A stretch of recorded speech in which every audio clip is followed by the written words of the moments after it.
What's up? Welcome back. Thanks for coming back through. This is a fun one. Straight up and down, this shoe is fun. Glad I got my hands on it. We're going to talk about it in a way to slightly compare it to the previous model, because a lot of it is just the same. Even Puma admits that on the website literature. But there are a few differences, and let's highlight those. So let's get into the Puma DEVIATE Nitro 2. Now, this is not the Nitro Elite. This is just the Nitro. The colorway, though, super sick.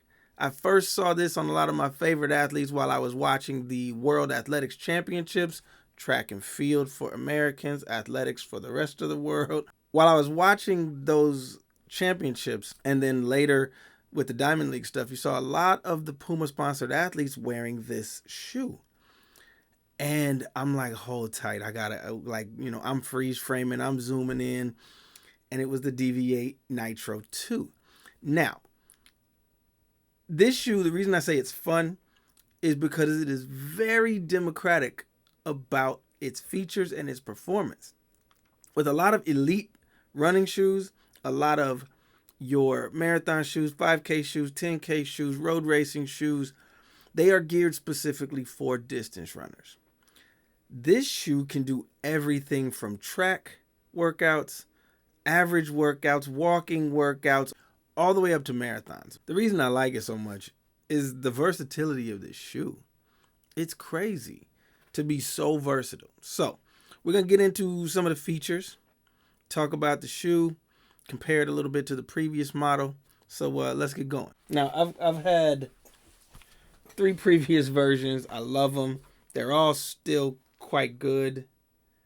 Still running in them. Original version. Cleaned it up. Good walk around. Still doing work in that one. This is my latest training model. And so, loving this one. And then I got my hands on this one. Comparatively, you can see there's not a big bit of difference. They took out that sort of rear foot shank that was needed for stability. It's a light shoe. It's no heavier than the previous model, maybe just a tad bit. I mean, we're talking tiny ounce or two. The actual shape is still the same. Let's get into upper, midsole, outsole. With this upper, they did bring in some of this sort of open mesh with this design pattern in it. Those designs are actually open. You can kind of see through them. Light can get through them. Same for this one here. Let me pull out the shoe form so you can see. You can see right through that shoe. Goodness, this shoe is burning out the filter. The color of it is wild. I love it. The mesh is very, very open. Very, very airy, very, very comfortable. Now, I will say I opted for the wide version, partially because they are more plentiful. The stock is better on the wide version. And I wanted to take a little bit of time to experiment with what wide means to Puma. Now, you've seen widths in Brooks, New Balance, some of those. Asics will have some width. But mostly widths are pretty standard. And then for a lot of distance running shoes, for a lot of road racing shoes, most people like that very snug feel. I like for my foot to be able to move. I have a narrow foot, but I always like a close ankle and a somewhat roomy toe box. The arch can be a little tighter. I don't mind that. And usually with a gusseted tongue, you're going to feel some of that support. But I wanted to see what width was. Now, I showed you earlier, the shoe is the same shape as the previous model. So I'm convinced that in width to Puma, it just meant a little bit of extra fabric. So a few millimeters more here of material to raise the upper up and give it some room, because the footbed actually feels the same. Now, the shoe on the whole might be a little bit wider. Naturally, the design might have a little bit more room in that toe box. but I'm really not for certain that it does. So I got the wider version. I like the extra room. I would say if you're using these for more daily use workouts, because it can be that, I would try the wider version out. It gives you a little more room. Your foot can kind of splay out naturally. I just think that's a better option for me, even with a narrow foot. Having my foot confined and snugged up like that, I think did make my feet a little bit weaker and resulted in some of the injuries I had this summer. I need my foot to splay out and do the work it's supposed to do with the cushioning and support that modern shoes can give it. Lacing system is good. Laces are about the same. You've got a more reinforced lace here. In comparison, it's just stylistically different. They fused down some lace supports in the eyelets. I don't think they're reflective, but they're kind of cool. Power tape. Okay, so power tape is something to just kind of keep the upper together. It allows the upper to move without losing shape. You got a little bit there by the toe. Not really sure what that piece will do. This mesh is really, really open, and if it didn't have any support, I could see it going all over the place. Most shoes have a toe support underneath the fabric. This one is very, very minimal, what makes it comfortable. Really, really comfortable to the toes. Again, toe box is slightly wider because of more material on this wide version. I love it. I love the feel as soon as I slipped my foot in. Slightly padded tongue. Breathability is great. Yeah, you're not going to get any moving around, and you're going to feel a little bit of support as you slip your foot in there. Padded collar is welcome. You know, there were some slippage issues on the earlier models. They fixed those on later models by adding some padding more around inside, but they still had the sort of fused no-sew collar. Well, they've gone traditional. There's still some fusing around that collar, but it's hidden seams and it's well padded. Like that. Love that, actually. Reflective elements on the heel and toe for safety. And of course, the big cat on the toe in the same position that it was on the other shoe.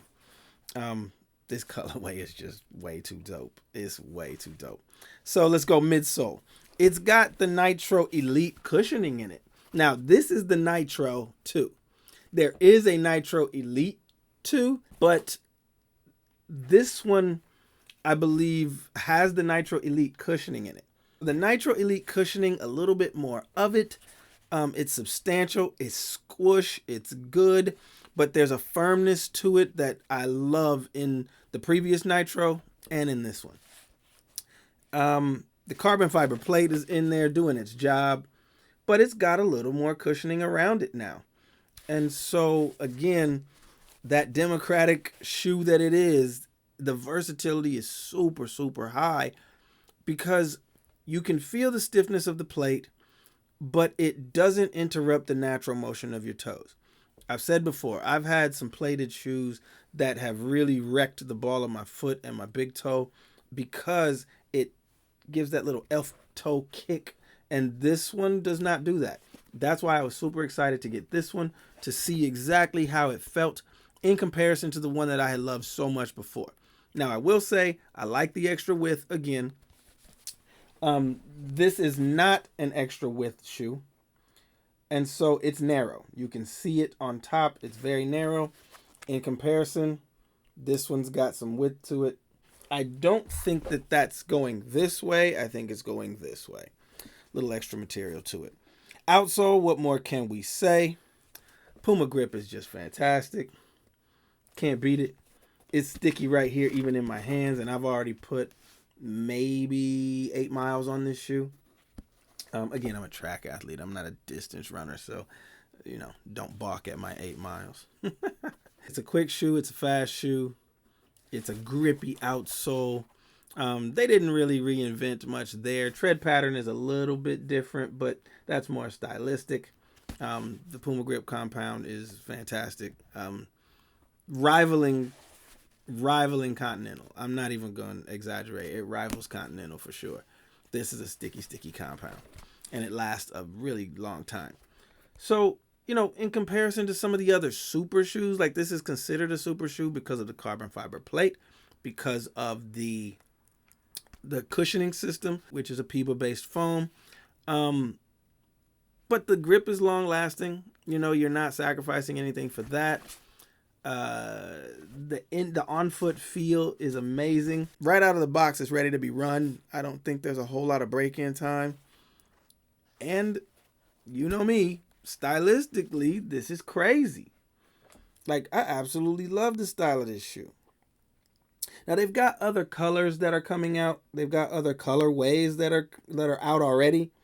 But I really had to get my hands on this one. This was the one that I wanted, and rocking it around, it's gotten so much attention. It's crazy. I have no problem wearing it as a pedestrian. It's comfortable. It's great to walk in. Again, this morning, just a 2-mile walk out and back, really brisk, up some hills, focusing on some timing. You know, as a sprinter jumper, I'm never going to put in hard mileage that stacks up because I put so much on my knees and body and plyos and sprinting. But in the mornings, to kind of kickstart the metabolism, get everything rolling, a 2-mile walk still needs good footwear. And even that wears on a sprinter. We don't have the same feet. We don't have the same shape. We don't have the same type of muscle that a distance runner has. So the shoes are still just as important. I really, really love this. So there you have it. The Puma DEVIATE Nitro 2. This colorway is wicked. Get it if you can. Yeah, I think you're going to like it. If you like the previous version, you're going to love this one. If you haven't tried the previous version, those are on sale. And this one is worth it. So I would try the Big Cat and see how you feel about it. If you have a pair, let me know down in the comments. Let me know what you think of them. Ask any questions. I'll see what I can answer. Thank you for rocking with me. We'll see you guys soon. Peace.